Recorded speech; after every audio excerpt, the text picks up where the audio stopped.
right here on YouTube. You can watch us live 24/7 across the whole world. You can also check out exclusive content and catch up on previous episodes of your favourite shows. Every day, we ask the questions that you'd ask, so why not add your voice to the conversation in the comments section? Don't forget to subscribe. We are GB News, Britain's news channel. Every night at 11 on GB News, we bring you the next day's stories the day before. It's basically like time travel. If it's a big story, we'll cover it, guaranteed. But we'll also have some fun along the way. Big opinions, big laughs. Sometimes big hair. This is Headliners, the paper review show that won't send you to sleep like the others will. 11 p.m, 7 nights a week. Join us.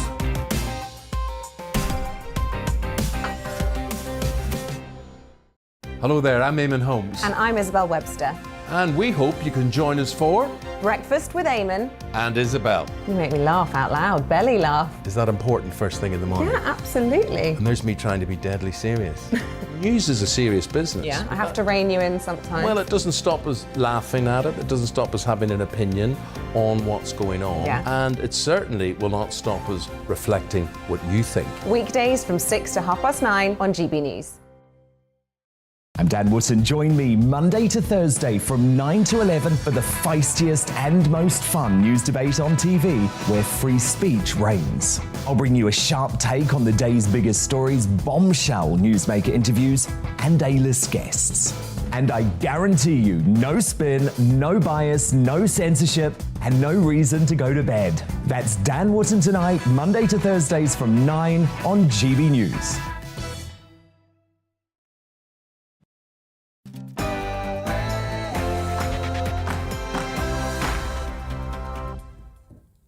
Good evening and welcome to Wednesday's Headliners. I'm Simon Evans, and very shortly my two comedy guests and myself will be taking a look at Thursday morning's papers. But first, here's the news.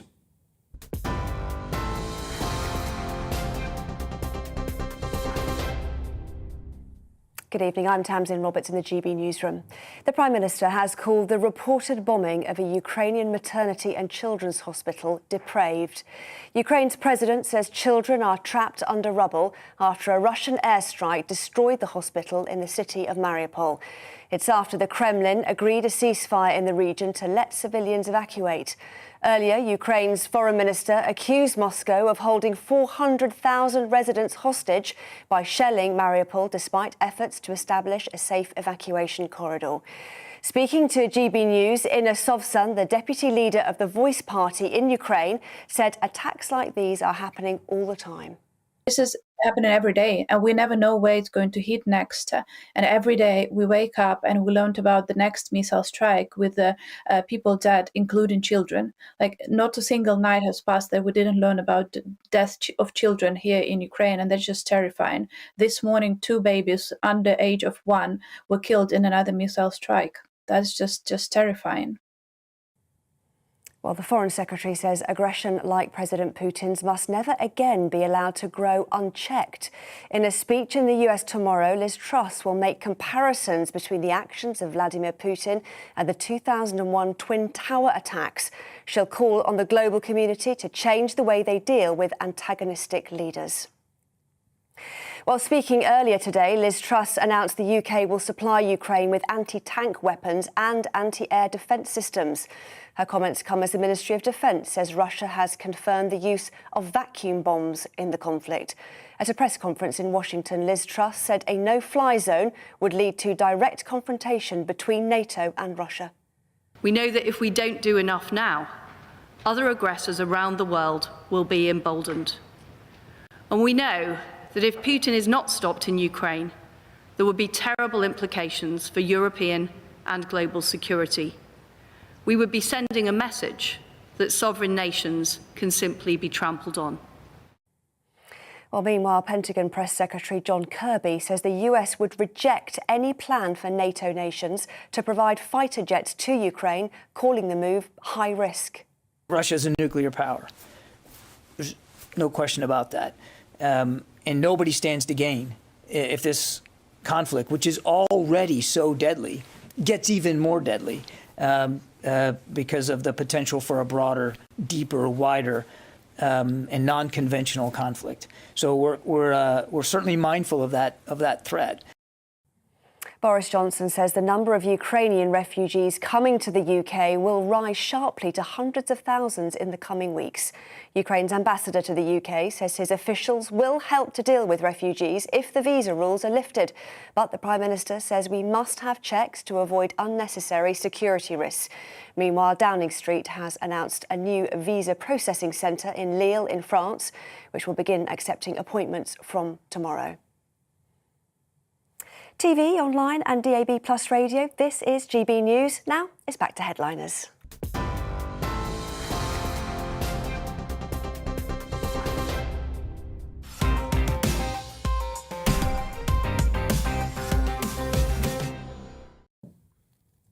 Hello, welcome to Headliners. My name is Simon Evans. Joining me this evening to dissect tomorrow's top stories and some of the not-so-top stories, we have Josh Howie and Scott Capurro. Good evening, gentlemen. How are you both? Josh, you first. I'm good. I left the kids all fed. Yeah. And being about to be put to bed. Right. So, well, you're a super dad. I am a super dad, but there's a super wife also. Yeah. Whereas, Scott, you have no dependence at all. You continue to enjoy the life of a young, reckless bachelor well into your late middle age. I was at home feeding myself and watching the TV I wanted to watch, so I think I made the right choice. Yeah, I guess. What have you got on your T-shirt underneath that cardigan there? Oh, is that a cat in the hat? It advertises a local comedy festival. Condom there from because it's a sort of octopus, isn't it? Is it an octopus arm? Yeah. That would be a great way to advertise. All I know is it's a good colour for me. That's all I care about. Yeah. How would you describe that colour? Oh, you mean the black? That too, yeah. Yeah. Okay. My eyes. Octopuses can be any colour you want. That's one of the many great things about them. So let's take a look at tomorrow's front pages. The Daily Mail, like most papers tomorrow, has focused on the appalling attack on a children's and maternity hospital. Depraved is the word chosen by Boris Johnson as he condemns Putin's barbaric airstrike on a maternity hospital that left pregnant women maimed and children buried under rubble. We will, of course, be coming onto that story in some detail shortly. The Telegraph also has Russia plotting a chemical attack, as well as photographs from that maternity hospital. There are concerns that Putin could be putting together something rather more sinister and dastardly. Johnson urged to help broker an oil deal with Saudis after Crown Prince snubs Biden call. The I, lowercase, has Putin bombs children's hospital. The Guardian has an atrocity as Russia bombs Ukraine children's hospital. The Financial Times has Zelensky accuses Russians of hospital atrocity and plea for world's assistance. And weak ruble undermines Xi call for Chinese companies to bolster Putin. That sounds rather economically complex and maybe above our pay grade. The Daily Mirror has barbaric sheer horror as Putin's forces destroy maternity hospital. And The Sun runs with evil upon evil. Tyrants, butchers, bomb baby hospital, chemical weapon and Chernobyl threat. All of those we will be coming on to shortly. The Metro runs with a new low for Putin. Russians hit baby hospital. And the Daily Star, even they, on this occasion, cannot look away. They have Mad Putin cuts the power to Chernobyl nuclear reactor. Do you really think that's wise? Using a dance army trope to highlight the present predicament. So, those are the stories. Let's have a look.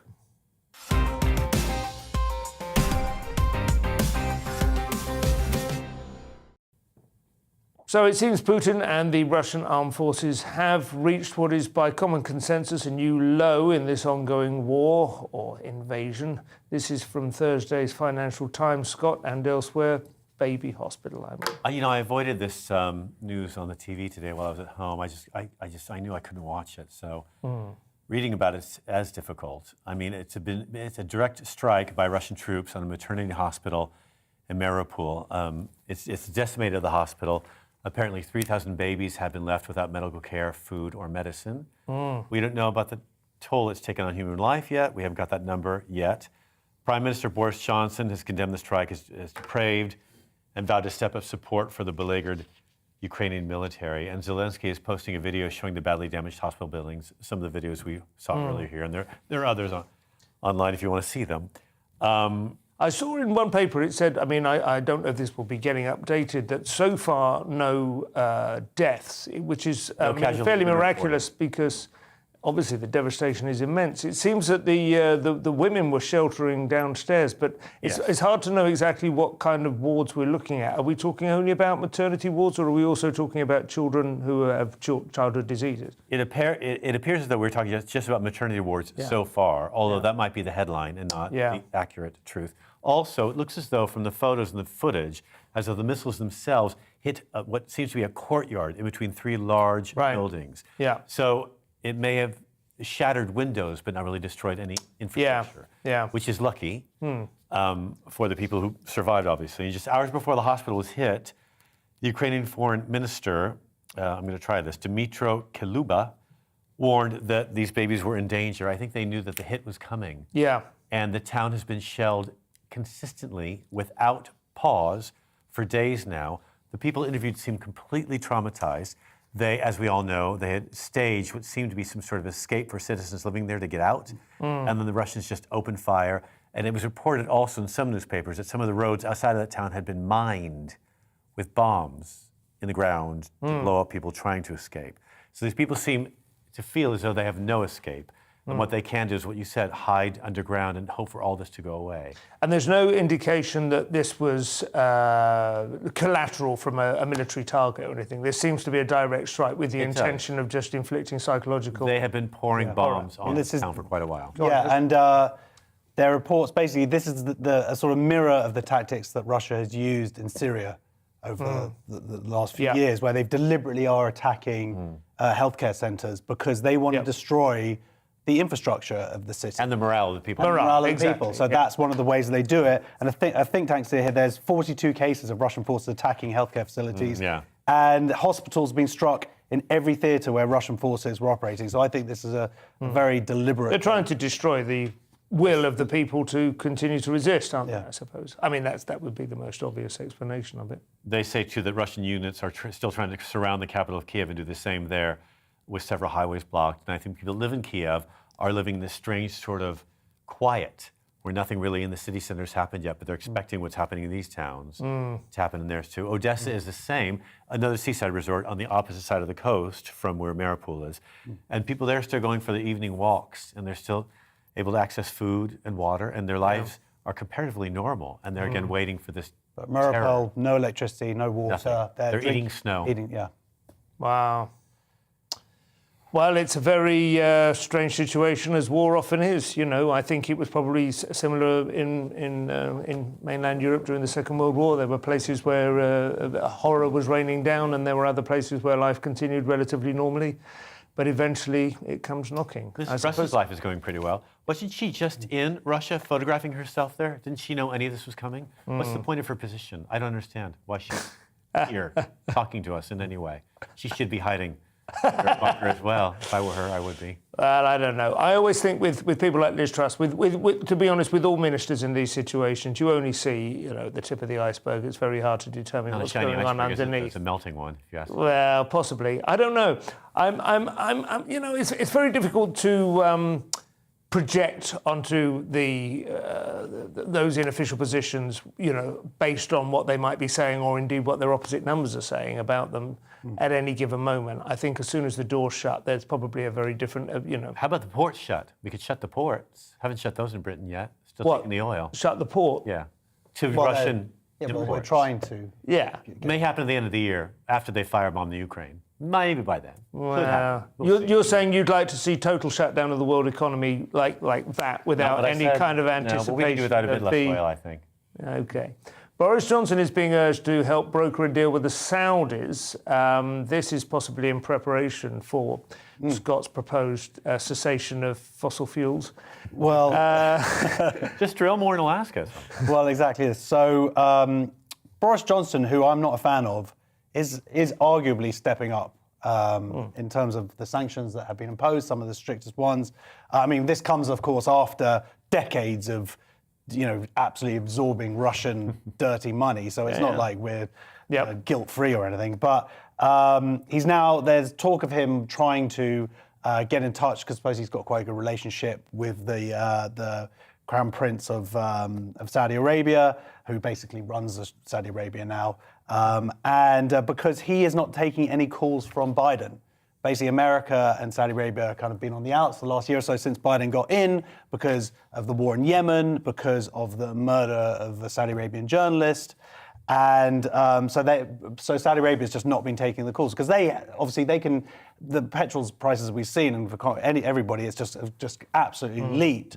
So if Saudi Arabia can turn on the tap, so to speak, that's the idea, is bring down. And MBF has been interviewed, I saw in The Atlantic, I think some American we're going to get to that in a bit. Thing. Is that right? What is he saying? He's offended by suggestions. Very funny story. His feelings were hurt. Yes. But it is interesting how it's always, I suppose, it's not surprising, but it's always essentially a sort of league table of horror, isn't it? Saudi Arabia, pretty horrific, but as soon as it kicks off in Ukraine, you're like, OK, Saudi, we're back. Guess who's back on the bench? Yeah. That's exactly what Andrew Morrison, who's a Tory MP, said, that we have to judge very often the lesser of a number of evils. And Venezuela, I imagine, will be coming. Venezuela have the single largest proven oil reserves in the world, but even their equipment, I think, is not currently they're not even pumping it. As well, yeah. But they need an upgrade also. But it is interesting because America, of course, has become self-reliant because of fracking, which we'll also get onto in a bit.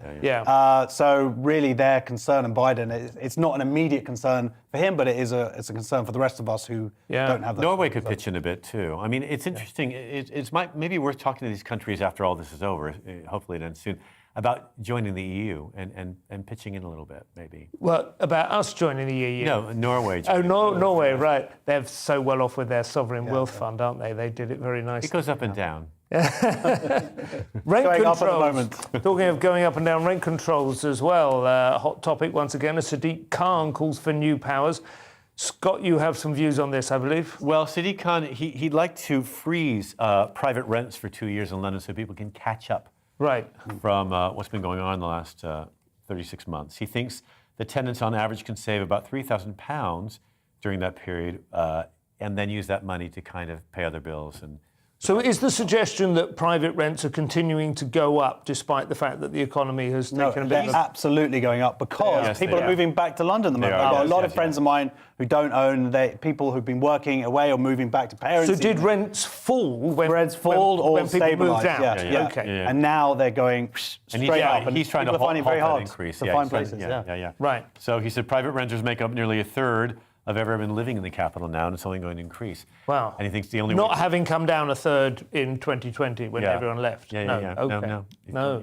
And I think what he's trying to do is what they've done in New York, San Francisco, where I have a flat under rent control, and other cities like Berlin, cities where the government steps in and tries to put a cap on what people can rent as well. I think he'd like to do that. In Berlin, they come to you if you're a landowner and say, you're charging too much, bring it down.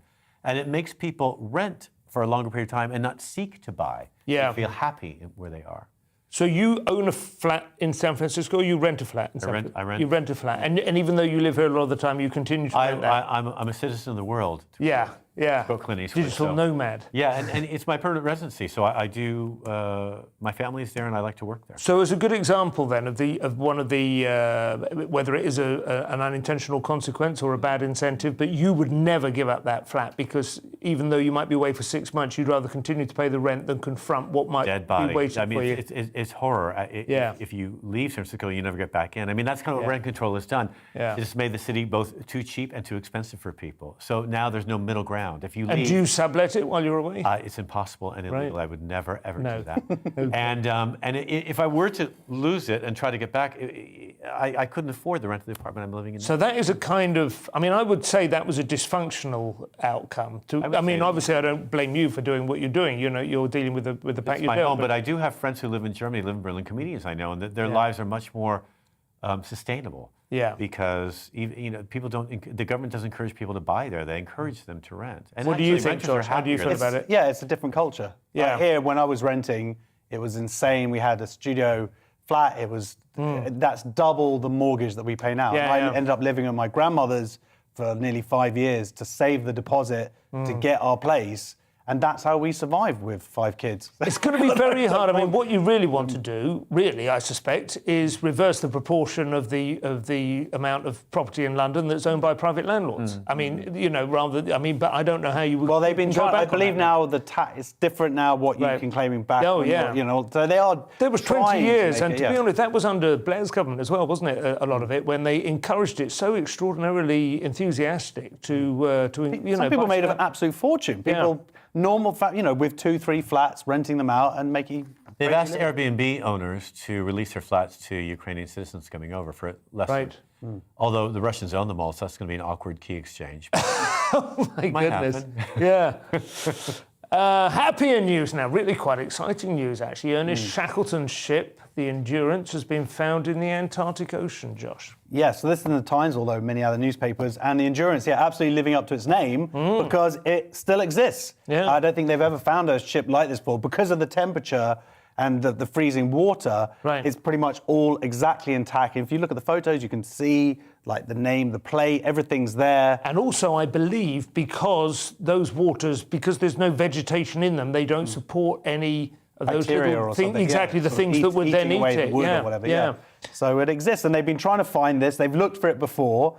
This is from the Ernest Shackleton. It was lost in 1915 when he was trying to get through across the Antarctic, and basically it froze up, and then they actually ended up rowing 800 miles to escape, but they left, of course, the ship. I know this story very well. They had 3. They called them whalers, lifeboats, essentially. They dragged them across ice until they found open water. They then rowed themselves onto something called Elephant Island. Then most of the men were left on Elephant Island. They built decking over one of those lifeboats and then made an 800-mile journey to South Georgia, landed on the wrong side of South Georgia, then had to cross South Georgia, which is mountainous in the interior, never been mapped, never been surveyed at all, had no idea what the route across might be, and made it, dressed for a sea voyage, not dressed for mountaineering at all. Got over the other side and presented themselves at the whaling station that they'd last left 18 months earlier. Wow. And no one died, did they? Or something? No one died. And it took 3 separate attempts to get back to Elephant Island with various Chilean and they didn't have to eat anyone else? They weren't eating? No, they ate their dogs, but they did not eat any humans. There was plenty of seal meat around, which I think is fairly foul and fatty, but it's an extraordinary story. Dan Snow, Peter Snow's, was on the ship and was waving his arms around in a very excitable manner. Wow. He's a big historian. I like it, but they said that when they found the ship, because they've been looking for a while, said the world was oblivious, but news of the discovery swept through their ship like a wildfire. Yeah. Wrong. Hey Bob, we found the ship. It's not that big of a ship. Yeah. Fantastic news, though. It is well worth having a look at the footage. We've reached the end of part 1. Coming up in part 2, we'll be discussing the pros and cons of fracking, sewage in the nation's rivers, and the latest controversy to come out of Guatemala.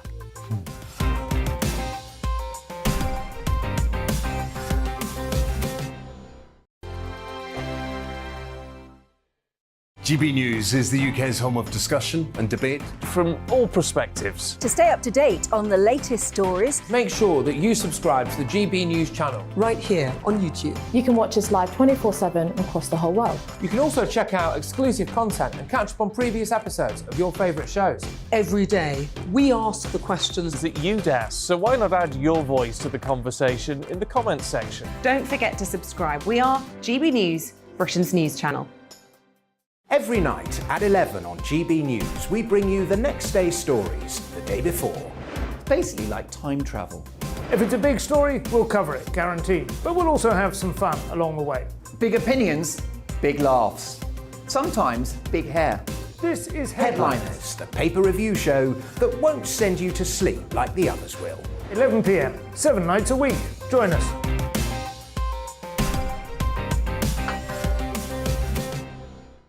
Hello there, I'm Eamon Holmes. And I'm Isabel Webster.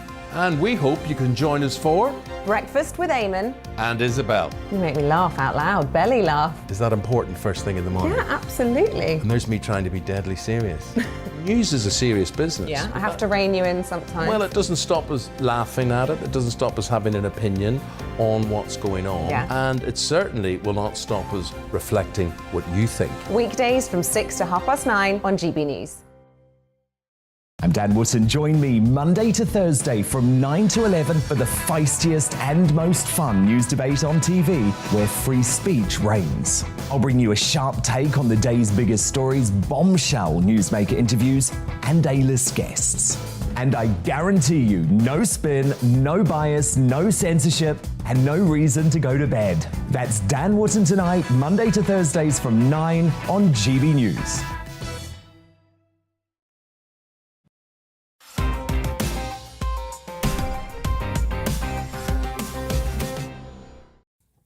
And welcome back to Headliners. I am still Simon Evans. They are still Josh Howie and Scott Capurro, and we're still with Thursday's newspapers. In 2020, raw sewage was dumped into our country's rivers 200,000 times. Now, Ofwat is kicking off about this. Josh. So this is one of the good things that The Guardian does occasionally. They do a really good sort of expose, and in this case it was in 2020. They revealed how these water firms have been discharging raw sewage 200,000 times during that previous year. So Ofwat, which is the Office of Water, whatever, as Ofcom and Ofgem and Ofsted, the whatever. Ombudsman, yes. Well, yeah, the Ofwat. So they are saying they've uncovered serious concerns for 5 of these companies. I can't believe it's got this far. And the reason it's got so far is because over the period of time, these companies have just been self-declaring what they've been doing. And Ofwat has not seemingly checked up on this at all, taking an investigation from a national newspaper to bring this to light. And now they're obviously on it. But why have they not been on it for years as our countryside, our rivers, our coasts have been destroyed? Yeah. It's horrific. I've heard, anecdotally, some fairly hideous. What do you think, Scott? Is this? They should be trained by Ofcom people because they're all over us. Yeah, that's true, isn't it? We can't use the language of the sewer. Hello, watching right now. Friends. I think they should mouth like a sewer, and you're in all sorts of trouble. But an actual sewer. They should let swimmers use the rivers more. That's been a real controversy amongst wild water swimmers. Yes. Well, because they would be like canaries in coal mines, you mean? They could tell you right away when the water's spoiled. Yeah. Well, I mean, we slipped. David Walliams swam up the Thames, didn't he, and had all kinds of. Do you think that's why he wrote those books? He was had mental health issues from the pollution. Did he write those? Yeah, but that's another. No, it's an extraordinarily nasty set of bugs he was found in his stomach. Oh, really? I mean, it's fine for salmon now, apparently. The Thames is relatively clean compared to afterwards, but Yeah. I mean, I live on the coast just outside Brighton, and I'll tell you what, I don't really trust the water there, to be honest, but, you have to keep stum about it in Brighton because that's our trade. Yeah. It's treacherous. Well, I'm glad The Guardian are on their case. We talked about Poland giving jets to Ukrainians via the USA last night. Looks like we're going to have to row back on that a little bit. They're not giving them, apparently, after all. The USA don't think this is sufficiently... Yeah, last night Warsaw announced it was putting up 28 Soviet-made, ironically, MiG-29 fighters at the disposal of the U.S. because the Polish feel they're too close to the action to fly them themselves, but they think Americans can step in with John Wayne, I guess, and just control them. It was never going to work. I was surprised that seemed, that was... I think it was merely a threat to show Russia what we can do if they push it any further. But the government said, look, even if we could do this, which we can't, we'd have to train the pilots. It would take weeks to get them prepared. Yeah. This is not feasible right now at all. And it will just instigate the battle. It reminded me somewhat, not that I want to draw a moral equivalence, but it reminded me somewhat of one of those conversations I had with my wife when we discover a terrible hole in the family's finances, and you go, well, how about if I give you 10,000, and then you give that, and then, you know what I mean? You think somehow the revenue won't notice. But the deal they wanted, so they were going to give up 52 of these MiG-29, and in return receive a bunch of F-16s. Slightly better. Right. That would be a better deal for Poland. So I mean, I don't know how altruistic. Well, Slovakia and Bulgaria are going to donate the 52. So you're right. There are 28 from Poland and a larger number from those countries. And they wanted those smaller jets to make up for their own defense if they needed it. But again, the Pentagon said this has not been thought out. They didn't consult with us at all before they made this offer. No. They've just made this public without talking to us.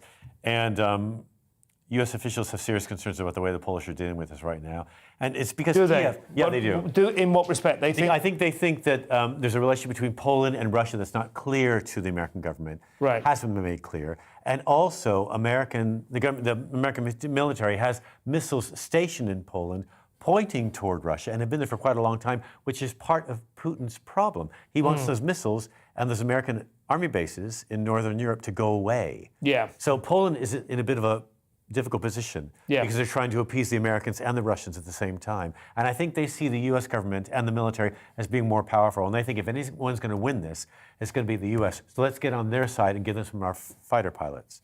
I mean, or some of our jets. Long term, I would probably agree with that assessment. Short term, they're obviously in more danger from Russia, aren't they? That's the trouble. You know, Well, if I was finished, I'd be watching my back. I mean, those border countries have a hard time right now because they think that Putin's going to stop. But why believe that he's going to stop? Why believe that he's created this apocalypse and that's the end of it? And also, you have to say, I mean, if the fear is about transgressing in some sort of technical terms and providing Putin with a casus belli, I mean, he doesn't seem to be particularly bothered about whether it's a legitimate case. And I think Kiev knows that. And I think Zelensky's terrified and he's begging. We've seen him on video begging for help, begging for anything that the West can give him, and the Americans are being so precious about military assistance. Although we know special ops are there, and the Russians. But it's not just America's. But Trudeau also was saying he's warned the risk of expanding or escalating the war. And he's saying we want to de-escalate the conflict. We want to see an end. It's like, yeah, mate, we all. Yeah. That obviously, Canada it's a psychological problem.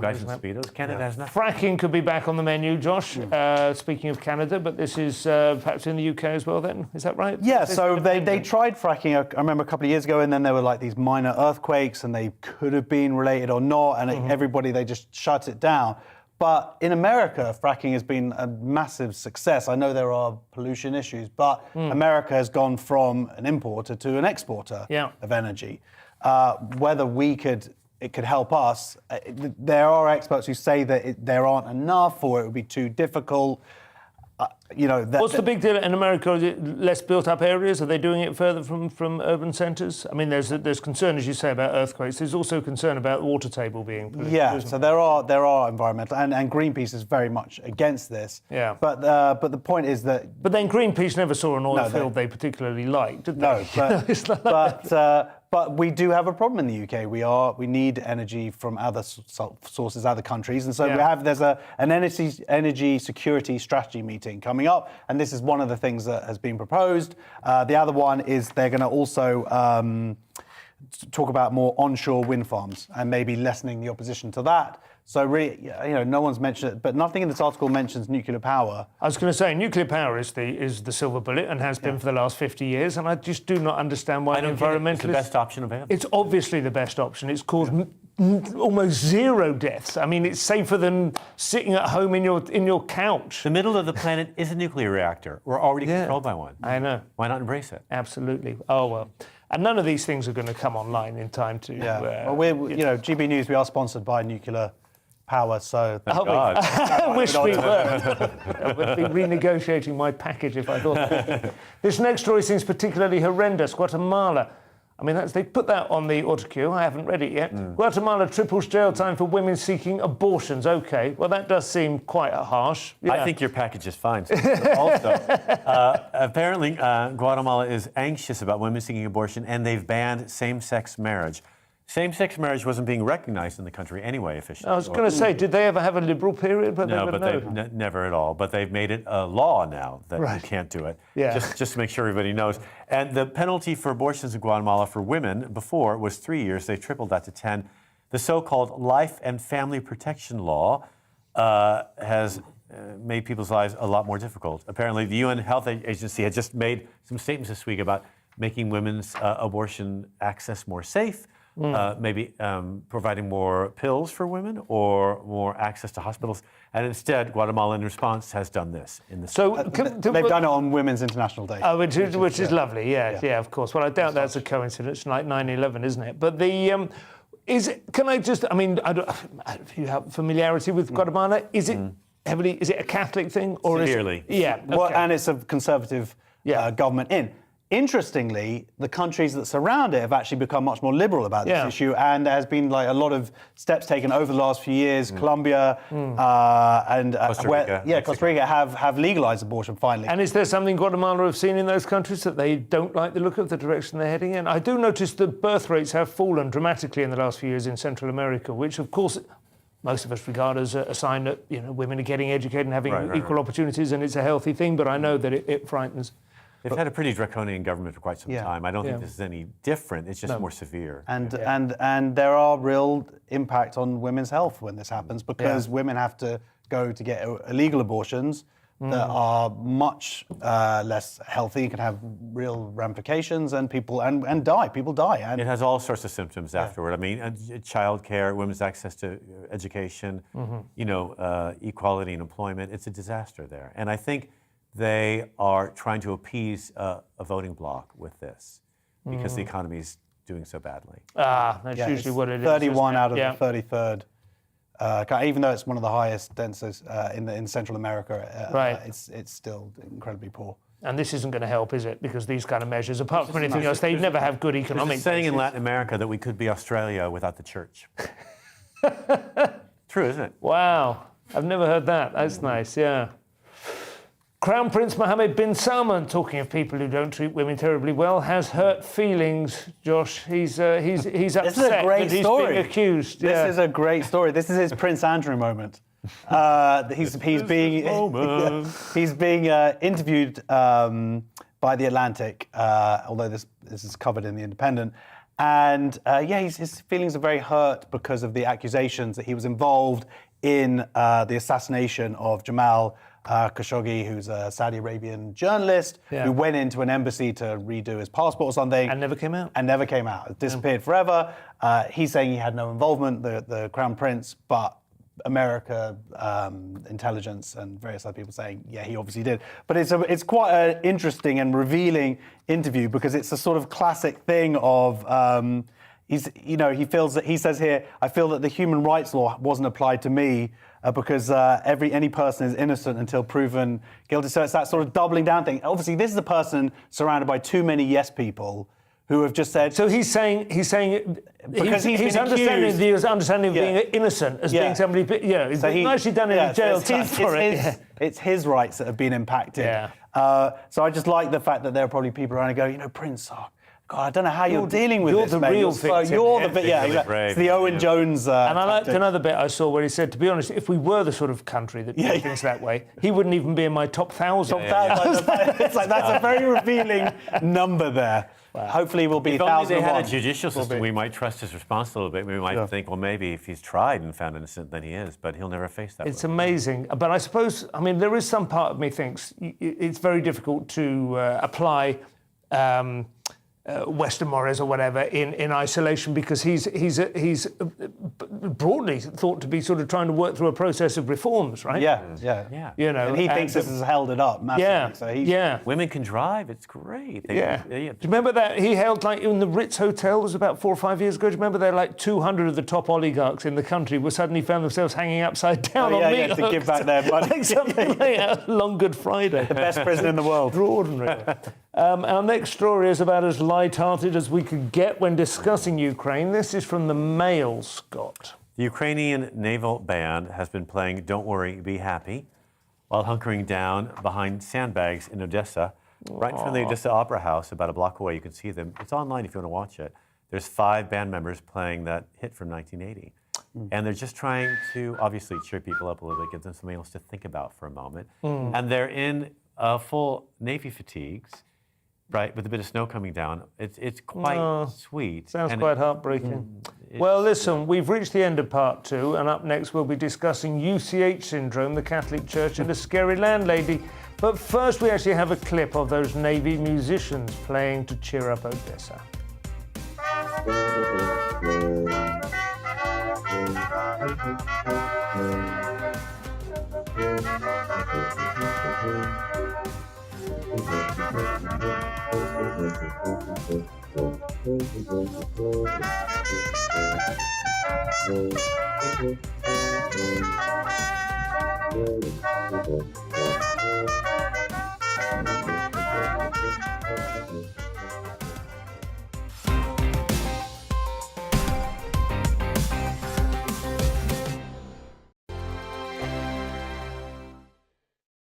GB News is the UK's home of discussion and debate.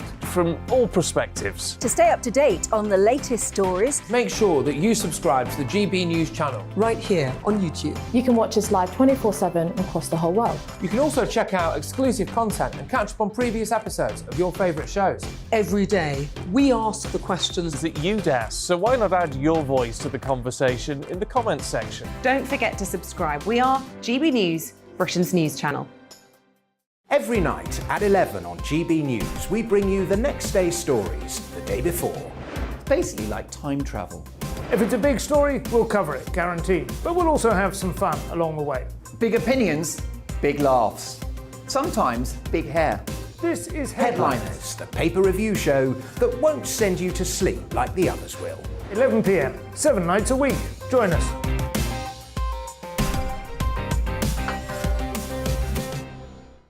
Hello there, I'm Eamon Holmes. And I'm Isabel Webster. And we hope you can join us for Breakfast with Eamon. And Isabel. You make me laugh out loud, belly laugh. Is that important first thing in the morning? Yeah, absolutely. And there's me trying to be deadly serious. News is a serious business. Yeah, I have to rein you in sometimes. Well, it doesn't stop us laughing at it. It doesn't stop us having an opinion on what's going on. Yeah. And it certainly will not stop us reflecting what you think. Weekdays from 6 to 9:30 on GB News.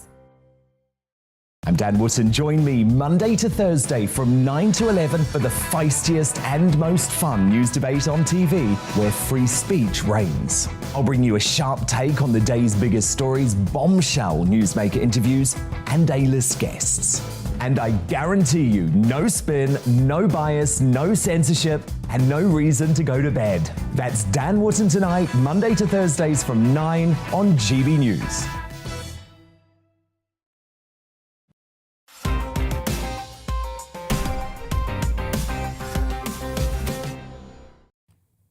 And welcome to part 3 of Headliners. I'm your host, Simon Evans. Going through Thursday's papers with me are Josh Howie and Scott Capurro. The British Museum has been under fire in recent years over its refusal to give back certain artefacts, to their native countries.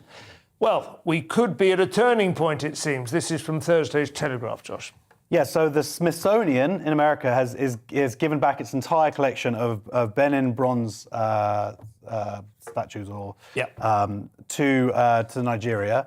And that sort of accelerated calls for the British Museum. The difference is the Smithsonian, they have 39 pieces, whereas the British Museum have 700 pieces. Yeah. So it's a slightly... Do you think they're actually trying to make a play here which will diminish the British Museum standing and elevate the Smithsonian's? I guess, I mean, I'm sure it's all, it's the whole other world, isn't it? All the museums, they give away relatively little, in the same way that Biden stops importing Russian oil. Hey, sorry, you don't actually import, 3%. Yeah, for show. But so these, I mean, there were, hundreds of these things taken away. We still have, there are... So after a raiding party in the late 19th century, I think. Yeah, exactly. So the Oxford Rivers Museum, Pitt Rivers, has 300. They're going to give them back. Yeah. So to be honest, it sounds like everyone else has given them back. So British Museum might as well What do you think, Scott, as an outsider, do you view the British Museum nice full of loot? In China. All that stuff will be... No, it's all proceeding. We'll see photos It'll be intercepted. I mean, I think the British Museum is great. They protect some of that stuff. They look after it. Some of it would have been destroyed by rain centuries ago if the British Museum didn't have it. The truth is, I think throughout most of its history, that's been legitimate. There is perhaps a sense that things are changing now and we need to get with it. But as a lot of people have said, I don't think it would hurt if they made absolutely indistinguishable replicas and you were never quite told which ones were the real ones. Though, and a lot of this is here for research. And actually, students from these countries where these products are from, or where they claim to be from, are able to come here and research them, whereas they wouldn't have access to them in their own countries at all. I'm not sure modern Nigeria bears much resemblance to 19th century Benin either. It was a different country, different nation. I don't know. Maybe they don't want them. Have we asked Nigeria? Oh, I think they probably want them. The protection, the money to look after them is going to be a fortune. Yeah. It's very expensive looking after this stuff, Yeah. Like whenever a Turner gets stolen from the Tate, I hear, the Tate's thrilled because they gave the insurance money, they can buy some nice stuff. If we started, though, I mean, obviously the Elgin marbles are the headline artefacts on this stuff. But I would imagine half of the British Museum would come under scrutiny eventually. I mean, the Rosetta Stone, which is perhaps, the single most famous. A lot of European museums will have to give stuff up. And I mean, when are any of us going to be able to see any of it again, ever? Yeah. Probably. Well, I've seen it. It was fine. And there's a nice cafe, and there are books, Yeah. Yeah. A gay author has been stopped from speaking at a Catholic school. Muzzled, Scott. Who gets this story? I wonder.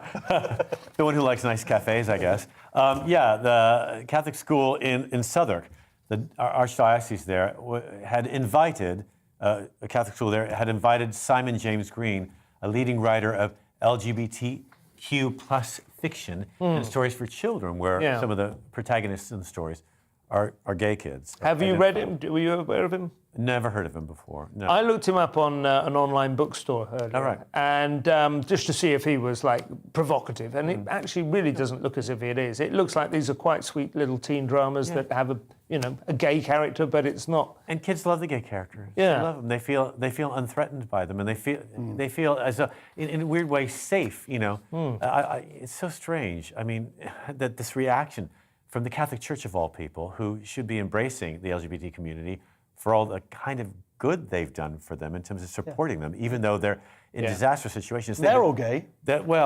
Ish. I mean, to a serious. I mean, I don't know whether this is what you're getting at, but there is the potential for a more liberal and tolerant attitude across the whole of society and within the Catholic Church to being gay would surely encourage men who might otherwise seek a career in the priesthood in order to explain the fact that they never married. But they're worried, and then wind up, doing bad. You know what I mean? Look, I'm from an Italian-Irish family, and the gay one always goes in the priesthood. They just always do. Yeah. And if you can produce a baby before you're yanked out of school and you're sent to a normal life because you can reproduce. Yeah. But if it's clear you can't, you're turned into a priest. It's strange to me that a church that's been so beleaguered by so much, criticism is putting themselves in this position, especially in the UK where nobody cares. I used to have to think, when I first came over, I thought I had to come out in my act, and I realized, have horns in a tail, the British don't care. No one cares. No. And they've canceled his speech or his little the World Book during Gravesend World Book as Day. well. So there's been 2 events have been cancelled with this. World Book Day and International Women's Day has been celebrated by the Catholic Church. But this terrifying group called Catholic Truth, which is a Catholic website, said that his appearance would be a major problem, misleading young boys into accepting as normal and good sexual behavior, which is condemned by Christ's Church. And when I went to Catholic school, they didn't talk about any of this stuff. No. All they showed you was a hot statue of Jesus and let you be the judge. You can make your own choice. San Sebastian. Yeah. I looked him up because he says here, he characterizes his books. He says they're comedy novels featuring LGBT characters. There's occasional kissing. That's as far as it goes. And I looked up one of them. One of them's called Heartbreak Boys. The other one's called Gay Club. So it might be a little bit more gay than he said. And then he said he's also got like picture books that just celebrate underdogs. And I looked those up. And there's one called Llama Glamorama and Fabulous Frankie. Sounds fun. They sound great. It's totally fine, but I just thought it was funny that he was like, there's no gay content for my Llama Glamorama book here. He may have just, of course, achieved the greatest PR coup that his career has ever seen. I wouldn't be at all surprised if he gets a few more sales out of this than he would have done from addressing a single classroom of Catholic school. I'm going to go home buy a Zelensky t-shirt and a gay kids book. There are certain items we consider ring-fenced from inflation, but this story wipes away that theory, Josh. Oh, wipes, very nice. Toilet paper is now the latest victim of, shrinkflation. Wow. This is in the Daily Mail, but actually what this is happening more in America. It's been Shrinkflation is when instead of putting the price up, they reduce the number. So I did my weekly shop today, or bi-weekly shop actually. I'm glad you said shop at the end of that. In this context. I mean, I am Jewish and very anal, but I do go more than every 2 weeks. And and they've changed. Crisp packets. It was like 24 in the big thing. And now it's gone down to 22, and then they put the prices up. So So it's not just. So it has been shrinkflation has been happening in the UK anyway. I've noticed it definitely for the last 3 years. But now what's happening is they've shrunk them as much as they can, taken all the crisps out of the packets, taken the number of packets down, and now they're starting to increase the prices. Because they can't shrink it any further. No. They've gotten away with all that. So this is obviously happening now in America. Inflation seems to be going over there, and it's affecting toilet paper, which is the most important thing for America because they eat a lot of food, a lot more food, so they need more toilet paper. I don't know if that actually does that. That's what it says. Correlate? They eat more food, so they need one. No, I think that's right. Yeah, I'm not sure that's at all true, but I suspect there are other. It's a nice thought because they do feel like they're full of something over there. They could use a release, but They've done it to chocolate bars for quite some time, where they've been Yes. shrinking them little by little and they're raising their price. That's been going on for a while. That's also partly an artifact of growing older, apparently, that chocolate bars in your memory were always bigger. Oh, really? Because you start to dream again of when... I remember on Saturday afternoons when the wrestling was on and my dad would give me a £5 to go down to the sweet shop and just come back with a massive bag full of Galaxy and Walnut Whip. And there was one called Texas, which I don't think you can get, a sort of nugget thing. Oh, it's fantastic. Such a great memory of my Why childhood. did your dad want you at the house? Good question. You'd only get 5 minutes. I don't think that would be enough. Then he wanted you whipped up on sugar at a tailspin, right? I think cigarettes have got smaller as well, but I don't know whether that's if that's part of shrink. I saw you don't see them very often now, but maybe again I'm remembering from when I was 7. I don't know, but shift work is bad for the brain apparently. I don't know if this counts as shift work, where it's 11 till midnight. It's certainly not part of the 9 to 5. Analysts have gotten a hold of some quite a number of workers, and they've been analyzing how people's brains work when they work late shifts. And apparently 9 to 5 is healthier for you. People who work late shifts tend to be more likely to be more obese.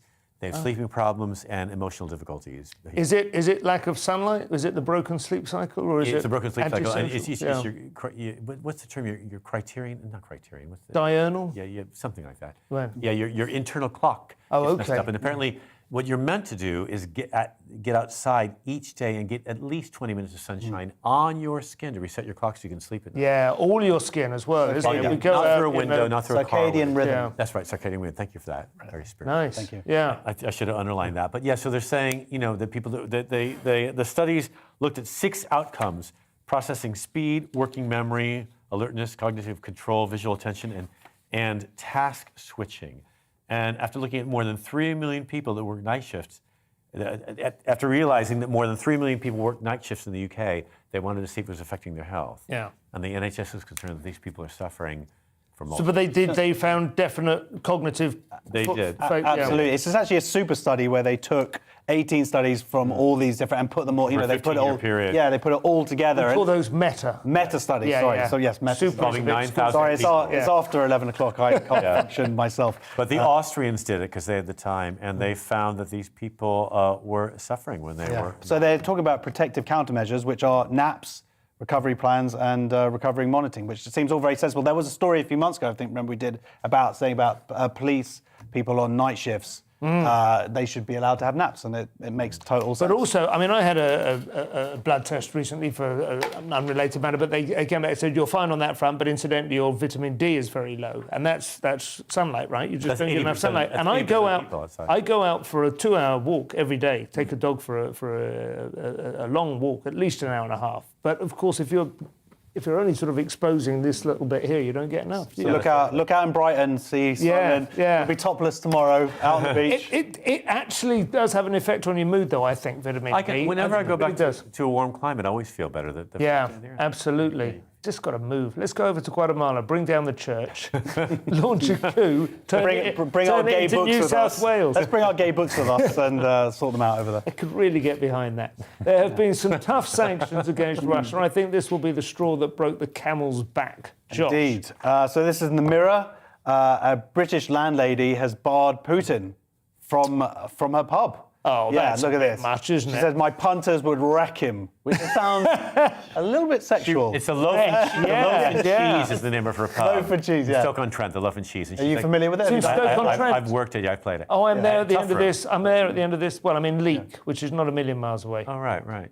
I've got 2 gigs later this week. Well, go say hello and give her a handshake. Hull and Leek, which, as I realised after when I put someone, there's 2 words you don't want to see together in the same sentence, isn't it? But yeah. Or the loaf and cheese. Trent. God, that's so this is Burton upon Trent. I said Stoke, but Burton upon Trent. So this is adding to Visa and MasterCard and McDonald's and all the others, and now this is. Do you think any opportunist pubs down the road will go Putin welcome here? You know. Well, no, yeah, but I saw a thing in Jerusalem. They changed. There was a Putin part that's changed now to Zelensky pub. You know. Yeah. So a lot of these places are changing that. I wouldn't be surprised if Zelensky actually starts featuring in. Sorry. Yeah, sorry, Zelensky. I said. Yeah. If he starts appearing in marketing campaigns, I mean, I would imagine.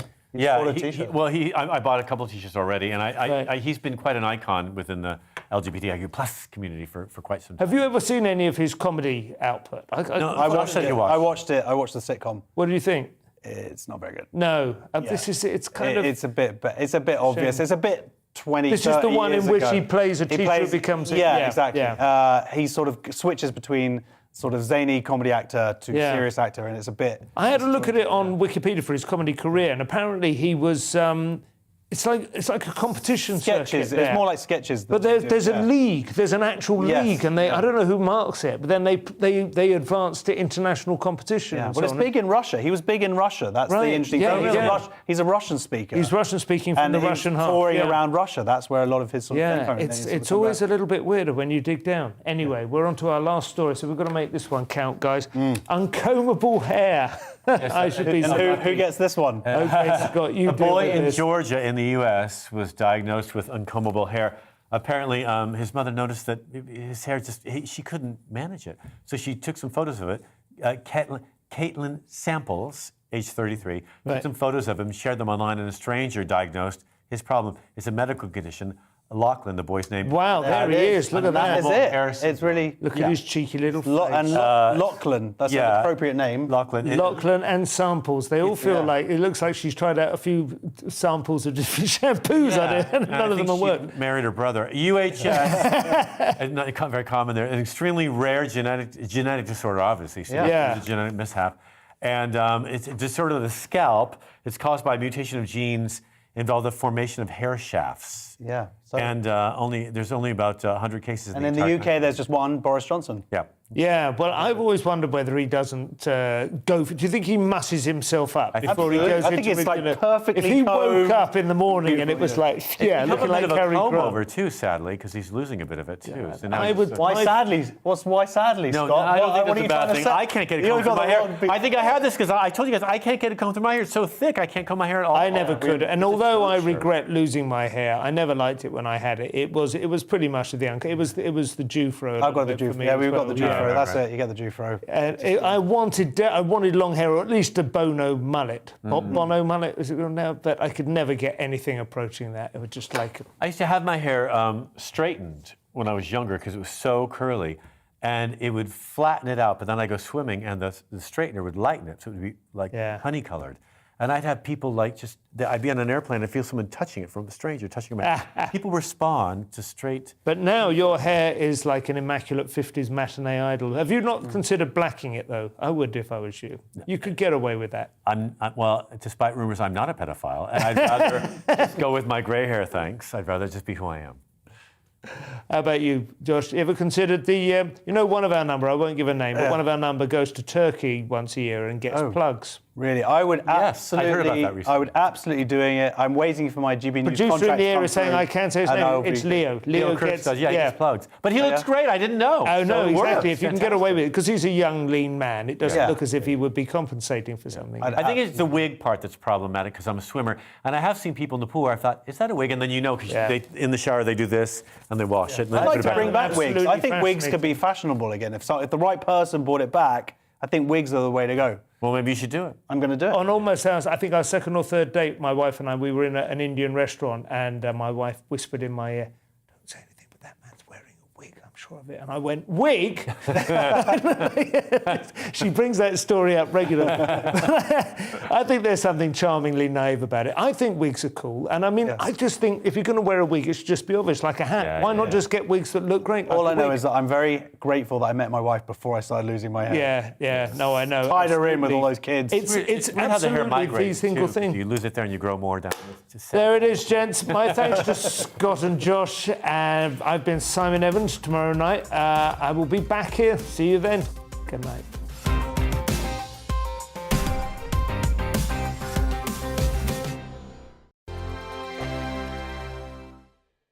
Hello there, I'm Eamon Holmes. And I'm Isabel Webster.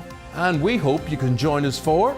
Breakfast with Eamon. And Isabel. You make me laugh out loud, belly laugh. Is that important first thing in the morning? Yeah, absolutely. And there's me trying to be deadly serious. News is a serious business. Yeah, I have to rein you in sometimes. Well, it doesn't stop us laughing at it. It doesn't stop us having an opinion on what's going on. Yeah. And it certainly will not stop us reflecting what you think. Weekdays from 6 to 9:30 on GB News. My name's Tom Harwood, and every weekday we bring you The Briefing live from 9:30 a.m. The stories, analysis and live debate that you need to hear. Quite right, Tom, of course. Was this something that had been considered at all? Difficult to answer. Gas-guzzling helicopters circling. Noise is being made here. Joe Biden walking out. Thank you very much for joining us. Don't miss it. The Briefing with me, Tom Harwood, Monday to Friday, 9:30 a.m. on GB News. GB News is the UK's home of discussion and debate. From all perspectives. To stay up to date on the latest stories, Make sure that you subscribe to the GB News channel. Right here on YouTube. You can watch us live 24/7 across the whole world. You can also check out exclusive content and catch up on previous episodes of your favourite shows. Every day, we ask the questions that you'd ask, so why not add your voice to the conversation in the comments section? Don't forget to